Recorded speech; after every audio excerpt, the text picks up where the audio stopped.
आज हम लोग कक्षा 9 के विषय मैथ एनसीईआरटी के सॉल्यूशन को देखेंगे, जिसमें एक्सरसाइज 1.1 के सारे प्रश्नों को लिए हुए हैं। तो एक्सरसाइज का नाम है संख्या पद्धति मीन्स इसको हम लोग क्या बोलेंगे, नंबर सिस्टम। तो हम लोग का जो पहला लेसन है कक्षा 9 का, वो क्या है, नंबर सिस्टम। तो नंबर सिस्टम, नंबर मीन्स क्या हो गया, संख्या।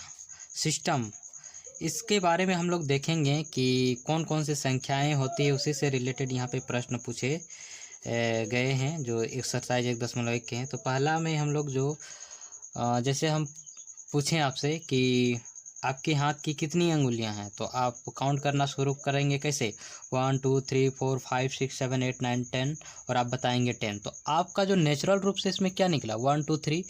तो पहला जो नेचुरल रूप से जो आप बोले, तो उसी को बोलते हैं हम लोग प्राकृतिक संख्या। बहुत सारे बुक में इसको प्राकृत संख्या लिखता है, प्राकृत संख्या। इसको हम लोग क्या बोलेंगे, नेचुरल नंबर। प्राकृतिक संख्याएं, नेचुरल नंबर्स।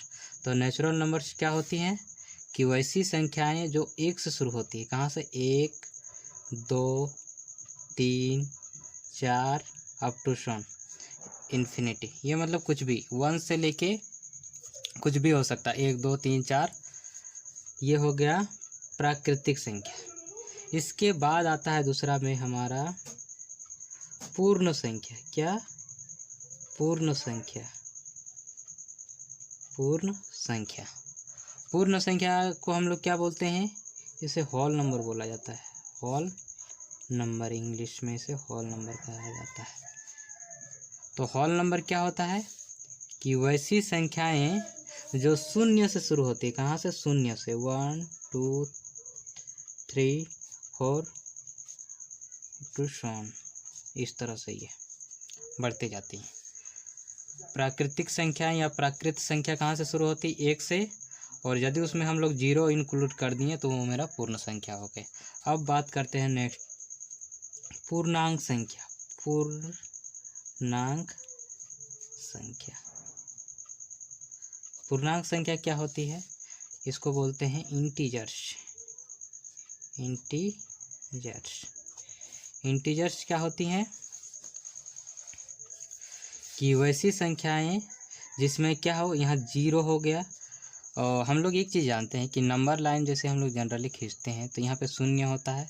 शून्य से इधर जो भी संख्याएं होती है वो पॉजिटिव में होती है, मीन्स प्लस में, धनात्मक होती है। और शून्य से जो बाएं साइड होती है, लेफ्ट साइड, वो सब क्या होती है, ऋणात्मक होती हैं।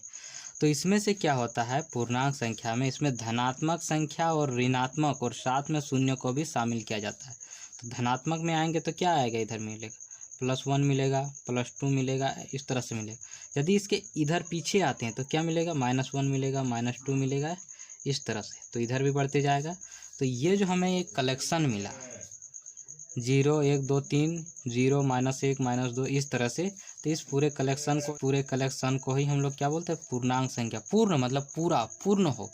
जैसे कि पूर्णांक संख्या कहने का मतलब ही है कि वो पूर्ण हो। जैसे कि 5 एक पूर्ण संख्या है, बट इसी को हम बोल देंगे 5/3 एक पूर्ण संख्या है, नहीं है। पूर्ण मतलब कि पूरा, वो होल क्वांटिटी हो। चलिए अब नेक्स्ट बात करते हैं। उसके बाद आता है एक हमारा परिमेय संख्या। परिमेय संख्या, परिमेय संख्या को हम लोग क्या बोलते हैं, रेशनल नंबर। Rational number. तो रेशनल नंबर क्या होती है कि वैसी संख्याएं जिसे p/q के रूप में लिखा जा सके और q = नॉट 0। मतलब कि वैसी संख्या है जिसे p/q के रूप में लिखा जा सके और q = 0 नहीं होना चाहिए, मतलब नीचे 0 नहीं होना चाहिए। जैसे 1 2 एग्जाम्पल लेते हैं। एग्जाम्पल तो ये और क्लियर होगा। जैसे 2/7। क्या ये परिमेय संख्या है? तो हमारा आंसर होगा है। क्यों? क्योंकि यहाँ पे क्या है, जो 7 है वो मेरा नॉन ज़ीरो है, नॉन ज़ीरो मतलब कि ज़ीरो नहीं है।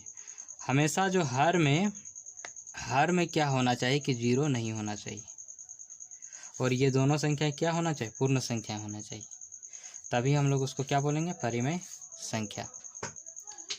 अब आते हैं अपरिमेय संख्या। अपरिमेय संख्या, अपरिमेय संख्या, इसे इंग्लिश में इरेशनल नंबर बोला जाता है। Irrational number, irrational number. तो इरेशनल नंबर क्या होता है कि वैसी संख्याएं जिसे p/q के रूप में नहीं लिखा जा सकता है। वैसी संख्याएं जिसे p/q के रूप में नहीं लिखा जा सकता है। तो भाई ऐसी कौन सी संख्याएं हैं? तो जब भी बात आई इरेशनल नंबर की, अपरिमेय संख्याएं की, तो एक चीज़ माइंड में याद रखना है कि ये वैसी संख्याएं होंगी जैसे कि रूट के अंदर में अभाज्य संख्या आ जाए। मतलब प्राइम नंबर में यदि हम लोग रूट लगा दें, रूट अंडर रहे, तो ये क्या हो जाएंगी, अपरिमेय संख्या। इसका एग्जांपल लिखना पड़े तो √2 हो जाएगा, √3 हो जाएगा, √5 हो जाएगा, √4 होगा? नहीं होगा। क्यों नहीं होगा? क्योंकि √4 का वैल्यू कितना होता है, +-2, इसलिए ये नहीं होगा। ये कौन होगा, ये। और एक क्या होता है इसमें, पाई भी होता है। पाई का जो वैल्यू हम लोग लेते हैं 3.14 और 22/7, ये इसका एग्जैक्ट वैल्यू नहीं है, इसलिए ये भी क्या है, एक अपरिमेय संख्या है। अब हम लोग एक्सरसाइज में आएंगे। इसी कंसेप्ट के सहारे आप लोग को कुछ बातों को याद रखना है कि प्राकृतिक संख्याएं कहाँ से शुरू होती है, और पूर्ण संख्याएं क्या होती है, ये कहाँ से शुरू होती है, पूर्णांक संख्याएं क्या होती है, और परिमेय संख्या क्या होती है, और इसका एग्जाम्पल भी अभी बताएं, जैसे 2/7, 5/8, 9/3, इस तरह से कुछ भी जिसे p/q के रूप में लिखा जा सके। अपरिमेय संख्या क्या होती है? अपरिमेय संख्या वैसी संख्या होती है जिसे p/q के रूप में हम नहीं लिख सकते हैं। जैसे कि √2 का यदि हम लोग वैल्यू निकालना चाहेंगे तो ये कभी द एंड नहीं होगा, ये ख़त्म ही नहीं होगा, ये बार बार निकलते जाएगा, है ना, ये बढ़ते जाएगा। इसलिए इसको हम लोग क्या बोलते हैं, इरेशनल नंबर। और ये जो अपरिमेय संख्या और परिमेय संख्या के बारे में और डिटेल में पढ़ेंगे इसके नेक्स्ट लेसन में। तो अभी हम लोग बात करते हैं जहाँ से हमारे प्रश्न पूछे जाते हैं। एक्सरसाइज 1.1 का पहला प्रश्न है, क्या 0 एक परिमेय संख्या है? क्या इसे आप p/q के रूप में लिख सकते हैं, जहाँ p और q पूर्णांक है और q = ≠0। प्रश्न ये है कि पूछा जा रहा है क्या ये एक 0 जो है ये परिमेय संख्या है? तो अभी हम लोग इसको सॉल्यूशन लिखेंगे। क्या लिखेंगे? सॉल्यूशन में लिखेंगे कि 0 एक परिमेय संख्या है। यहाँ पे 0 को क्या हम p/q के रूप में लिख सकते हैं? तो इसका आंसर क्या होगा, हाँ। क्या लिखेंगे? हाँ, 0 एक परिमेय संख्या है, क्योंकि 0/8 मान लो लिख दें तो इसका वैल्यू भी कितना होगा, 0, और ये p/q के रूप में लिखा गया और q = क्या है, ≠0, इसलिए ये क्या होगा, ये इसको हम लोग लिख सकते हैं। पहला का आंसर यस होगा। क्या होगा? यस। हाँ, 0 एक परिमेय संख्या। क्या इसे आप p/q के रूप में लिख सकते हैं? तो हाँ, हम इसे p/q के रूप में लिख सकते हैं। कैसे लिख सकते हैं? जैसे 0/5, 0/6, कुछ भी लिखें, 0/9, तो ये सब क्या है, सारी परिमेय संख्या है ना। तो अब इसी का आप दूसरा प्रश्न करते हैं। 3 और 4 के बीच 6 परिमेय संख्याएं ज्ञात कीजिए। मतलब कि 3 और 4 के बीच 6 परिमेय संख्याएं ज्ञात करना है। तो ज्ञात करने का जो तरीका है, इसमें 2 मेथड है। तो हम लोग जो सबसे सरल मेथड है, जो सबसे सरल है, उसमें हम लोग बात करेंगे। यहाँ पे लिखना है आप लोग को हल। हिंदी में यदि आप लोग लिख रहे हैं तो यहाँ सॉल्यूशन हम लिखें, वहाँ पे हल लिखना है। तो 3 और 4 के बीच कितनी परिमेय संख्या निकालनी है? 6। तो जब ऐसा प्रश्न आए तो हम लोग क्या करेंगे, इससे एक अधिक लेंगे। 6 बोला जाए तो यहाँ पे लिखना है 3 और 4 के बीच निकालना है, तो 3 को हम लोग लिख सकते हैं, कितना बोला गया 6, तो यहाँ पे लिख देंगे कितना 7/7। तो इसको हम लोग कितना लिख सकते हैं 7 या 21/7 लिख सकते हैं। 3 को हम लोग 21/7 लिख सकते हैं कि नहीं। उसी तरह से 4 को 4 गुना 7/7 लिख सकते हैं, 7 चौके 28/7, क्योंकि इसको काटेंगे तो वैल्यू मेरा इतना ही आएगा, कितना आएगा 4 आएगा। तो अब हम लोग लिखेंगे 3 और 4 के बीच 6 परिमेय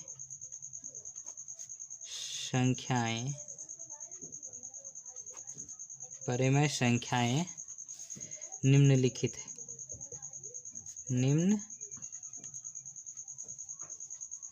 है। क्या क्या होगा, अब हम लोग को यहाँ पे देखना है। जैसे यहाँ पे क्या है 21/7 और 28/7, ये दो को हम लोग को मिला है, इसी के बीच वाला लिख देंगे। 21 के बाद कौन आता है 22, तो 22/7, 23/7, 24/7, 25/7, 26/7 और एक 27/7। 1 2 3 4 5 6, तो यही हो गया हमारा आंसर। करना ये है कि जैसे हमें पूछा जाएगा कि 3 और 4, इसके जगह पे मान लो पूछ दिया कि 1 और 2 के बीच, तो हम लोग को ये देखना है कि कितना परिमेय संख्या निकालने बोला जा रहा है। यहाँ भी बोला गया 6, तो हम क्या करेंगे उससे एक अधिक। 6 बोला गया तो हम किससे गुना कर दिए 7 से, ऊपर नीचे। 3 को 7 से ऊपर भी गुना किए और नीचे भी। इधर 4 था यहाँ पे, उसको भी 7 से गुना किए ऊपर नीचे, और गुना करने के बाद 7 किया 21/7 हुआ, और ये 7 चौके 28/7 हुआ। अब इन दोनों के बीच नीचे तो सेम है, कोई डिफर नहीं, यहाँ 21 है यहाँ 28 है। 21 के बाद कौन है 22 23 24 25 26 27, ये दोनों के बीच में है, 21 और 28 के बीच में, तो ये लिख दिए। तो यही हो गया इसका आंसर। अब इसका नेक्स्ट प्रश्न की बात करेंगे। प्रश्न संख्या 3 में, प्रश्न संख्या 3 में 3/5 और 4/5 के बीच 5 परिमेय संख्याएं ज्ञात कीजिए। ये ध्यान देना है, कितना परिमेय संख्या निकालना है 5। तो हम लोग को क्या करना है सॉल्यूशन लिखना है, और ये संख्या दिया हुआ है इसको लिख देना है 3/5 यहाँ। उसके बाद हम लोग को गुना कर देना है। क्या करना है गुना करना है, जैसे इसमें किए थे। यहाँ 5 पूछा गया है तो हम लोग इसको किससे गुना करेंगे 6 से, ऊपर भी 6 से और नीचे भी 6 से। कितना हो जाएगा 6 तिया 18 और नीचे कितना हो जाएगा 5 छक 30। उसी तरह से इधर कितना है 4/5 है, इसको भी गुना करना है 4/5 गुना ऊपर में 6 से और नीचे भी 6 से, तो कितना हो जाएगा 6 चौका 24 और 5 छक 30। अब कितना आ गया 18/30 और 24/30, इसके बीच हम 5 को लिख सकते हैं। क्या लिखेंगे 3/5 और 4/5 के बीच 5 परिमेय संख्याएं हैं। परिमेय संख्याएं निम्नलिखित है, निम्नलिखित है। क्या क्या है हम लोग एक एक कर लिखेंगे। 18 के बाद कौन आता है 19, तो 19/30, 20/30, 21/30, 22/30 और 23/30। ये हमारा हो गया आंसर कंप्लीट। यहाँ पे क्या करना है, जैसे 3/5 और 4/5 के बीच हमें 5 परिमेय संख्या निकालने थे। क्या करना था 3/5 और 4/5 के बीच 5 परिमेय संख्या निकालना था। तो 5 के जगह पे अब हम लोग को क्या करना था, इससे हम बोले थे जितना परिमेय संख्या निकालने बोलेगा उससे एक अधिक हम लोग को लेना है। कितना 5 बोला है तो 6, और इस 6 को क्या करना है ऊपर नीचे गुना कर देना जो संख्या दिया हुआ है। एक जैसे 3/5 और 4/5 है तो दोनों में गुना करेंगे, तो 6 ऊपर भी गुना किए तो 6 तिया 18 और 6 5 30, ये मिल गया। और यहाँ पे गुना कर दिए 6 24/30 हुआ। अब इन दोनों के बीच वाला हम लोग लिख दें, वही होता है। अब इसका जो अंतिम प्रश्न है इस एक्सरसाइज का देखते हैं। नीचे दिए गए कथन सत्य हैं या असत्य, कारण के साथ अपने उत्तर दीजिए। प्रत्येक प्राकृत संख्या एक पूर्ण संख्या होती है। यहाँ पे सॉल्यूशन लिखेंगे। पूछा जा रहा है कि प्रत्येक प्राकृत संख्या एक पूर्ण संख्या होती है तो प्राकृत संख्या कहाँ से शुरू होती है? 1 से, 1 2 3। और पूर्ण संख्या कहाँ से शुरू होती है? 0 से, 0 1 2 3। तो पूछा जा रहा है कि प्राकृत संख्या को हम लोग पूर्ण संख्या बोल सकते हैं कि नहीं। क्या एक पूर्ण संख्या है? तो हाँ है। 2 है तो है, 3 है तो है। तो मतलब इसका आंसर क्या हो जाएगा? हाँ, ये क्या है? सत्य है। क्या है? सत्य। इसी का दूसरा 4 का, प्रत्येक पूर्णांक एक पूर्ण संख्या है। पूर्णांक किसे बोलते हैं? अभी हम बताएं कि इसमें 0 1 2 इधर रहे और -1 -2 इस तरह की संख्या है। और पूर्ण संख्या किसको बोलते हैं? जो 0 से शुरू होकर अनंत तक जाती है। तो क्या पूछा ये जा रहा है कि ये पूर्णांक संख्या को हम लोग पूर्ण संख्या बोल सकते हैं? तो इसका आंसर क्या हो जाएगा? असत्य। क्या हो जाएगा? असत्य। क्यों? अब हम एक एग्जांपल लेते हैं। क्या -1 पूर्णांक है? ये क्या है? पूर्णांक है। क्या हम लोग -1 को पूर्ण संख्या बोल सकते हैं? तो ये क्या होगा? नहीं, क्योंकि पूर्ण संख्या कहाँ से शुरू होती है? 0 से, और ये आ गए -1। तो ये क्या होगा? नहीं होगा। इसी का तीसरा देखते हैं। प्रत्येक परिमेय संख्या एक पूर्ण संख्या होती है। प्रत्येक परिमेय संख्या एक पूर्ण संख्या होती है। तो ये पूछा जा रहा है। तो परिमेय संख्या हम लोग किसको बोलते हैं? जो P/Q के रूप में लिखा जा सकते हैं। तो 2/5 हो गया, 5/8 हो गया, 3/9 हो गया, ये सब क्या है? परिमेय संख्या। अब पूछ रहा है कि इसको क्या हम लोग पूर्ण संख्या बोल सकते हैं? तो पूर्ण संख्या क्या होती है कि वैसी संख्या जो 0 से शुरू होती है, 1 2 3। तो क्या 2/5 यहाँ पे कहीं पे है? 1 2 3 आ रहा है? नहीं। तो ये भी क्या हो जाएगा? असत्य हो जाएगा। असत्य। इस तरह से आज हमारा ये लेसन कंप्लीट हुआ। और यदि इसमें कुछ डाउट रह गया हो तो कमेंट में आप लोग पूछें, कमेंट सेक्शन में। और इसके एक्सरसाइज 1.2 का सॉल्यूशन आप लोग को जल्द ही उपलब्ध करवाया जाएगा। Thanks for watching my video.